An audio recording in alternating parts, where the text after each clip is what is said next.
Okay, hear it on the record. We've been trying very hard to get you answers, all of us answers, in fact, about when in the world is this shutdown going to end. And we've had a hell of a time trying to get answers out of anybody. But you figure the one place you will be able to get answers, the White House.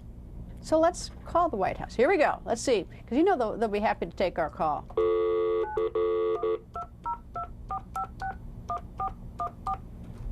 Think we'll get an answer? I hope so.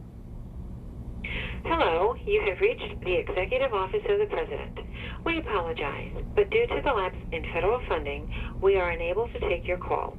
Once funding has been restored, our operations will resume. Please call back at that time. Okay, so let me get this straight. The White House isn't taking phone calls. We have about 800,000 government employees who are furloughed. The World War II memorial was blocked off this past week. And the Pentagon is not paying for the families of the soldiers killed in Afghanistan over the weekend to fly to Dover for the transfer ceremony tomorrow when the remains come back to the United States. Yet there's a protest about immigration on the Mall. I'm a big fan of the First Amendment, but what's going on? Are we picking and choosing?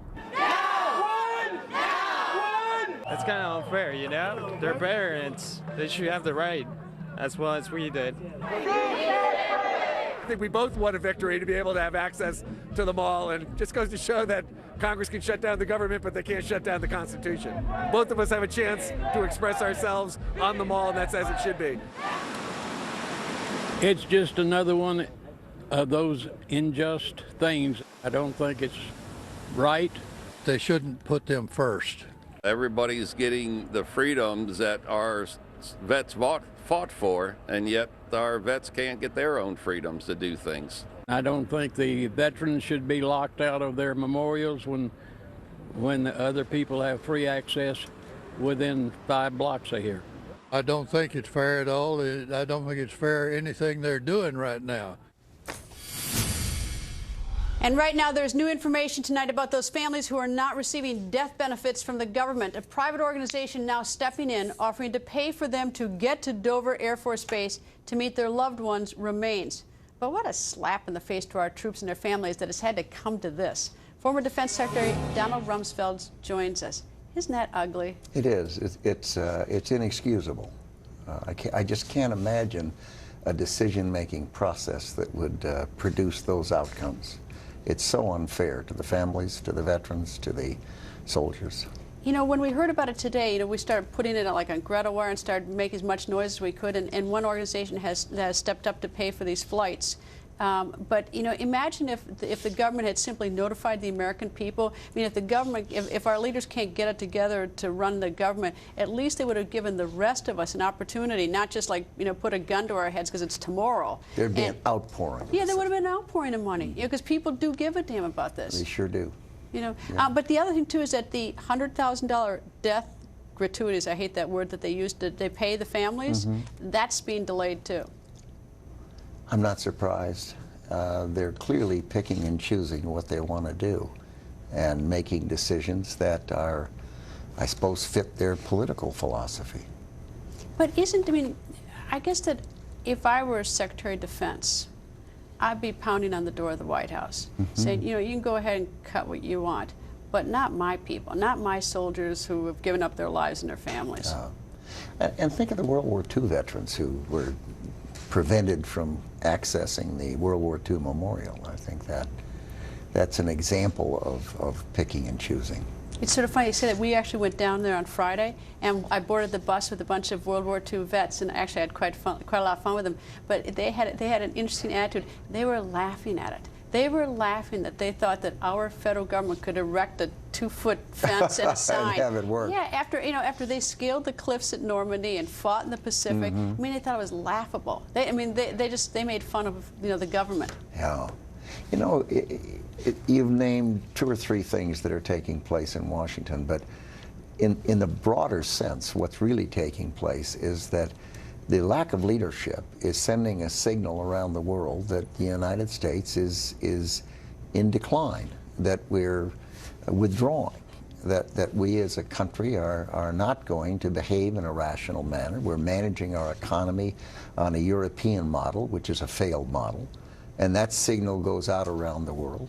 We're damaging our defense budget in ways that suggest to the rest of the world that the United States will not be a factor that we've been throughout my adult lifetime. It is a sad thing. You know, you can lose a great deal pretty fast, and it takes years and years and years to build back up the kind of confidence and the deterrent effect and the respect that the United States has had for so many years. Well, you have a unique situation. You've been in Congress, you've worked in the White House, and you've been Secretary of Defense. What's the problem? What is going on?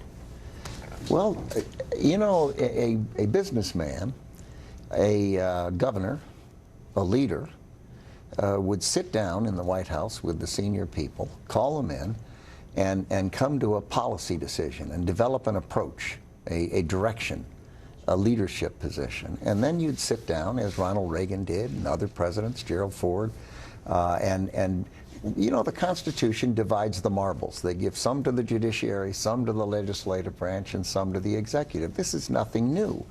It's always been thus. But a leader in the White House, and the leader is in the White House. You can't lead from the House or lead from the Senate. You have to lead from the White House, and it takes a person who understands leadership and is willing to establish priorities and make a commitment and pursue it.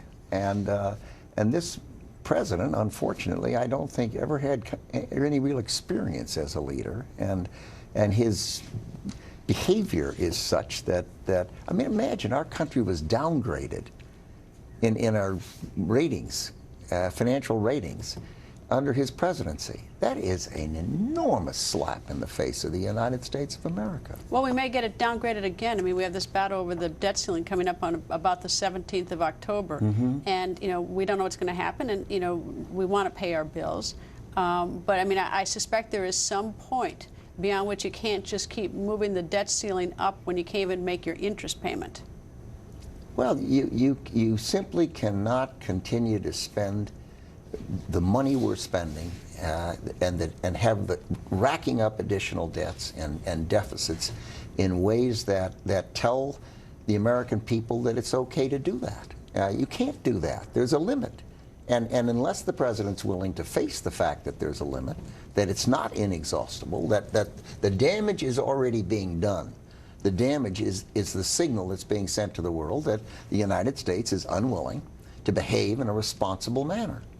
And the leadership doesn't exist to do that. And it's an indictment, it seems to me, of the President of the United States and the lack of leadership.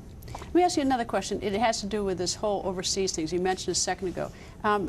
Take the war in Afghanistan. Does this, I mean, does this have any impact, except for the money actually flowing to sort of finance the war? I mean, just sort of the big picture, the reputation of the United States. Does that have any impact on the war on the ground? Oh, sure. Yeah. If people conclude that the president says to them, "We're going to leave," and then the Department of State and the White House failed to get a status of forces agreement, failed to get an arrangement with the Afghan government as to how we're going to do what it is we're going to do.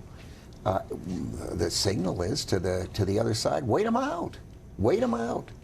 I personally was not a big enthusiast of the surge that President Obama, where he added so many additional forces into the country. But I think the absence of leadership, the failure of diplomacy that's taking place in that country, we have behaved, in my view, terribly towards Karzai and the Karzai government. Mr. Secretary, if you hold it 1 second, there's breaking news. Let's go to Shepard Smith at the Fox News deck. Greta, thanks very much. Fox News has just confirmed here at the news deck that President Obama will nominate the Fed Vice Chairman Janet Yellen to replace the Fed Chairman Ben Bernanke at the central bank. We are told this will happen tomorrow. Janet Yellen would become the first woman to lead the Fed. She would take over, of course, at a pivotal time, but would likely continue steering Fed policy in the same direction as Ben Bernanke. So, how about obstacles? Certainly, her confirmation hearings could be quite an obstacle. The bigger potential hurdle for her would be Senate confirmation hearings. Her positions have been much more toward free money, if you will, than Ben Bernanke's have been. And certainly, she is in this position because, among other things, Larry Summers dropped out of the race for this job when there was a lot of pressure on President Obama to nominate a woman. So there we go, Janet Yellen to be nominated by the president tomorrow to replace Ben Bernanke as chairman of the central bank. Greta? Shep, thank you. And of course, thank you to Mr. Secretary, Secretary Rumsfeld. Nice to see you, sir. Thank you.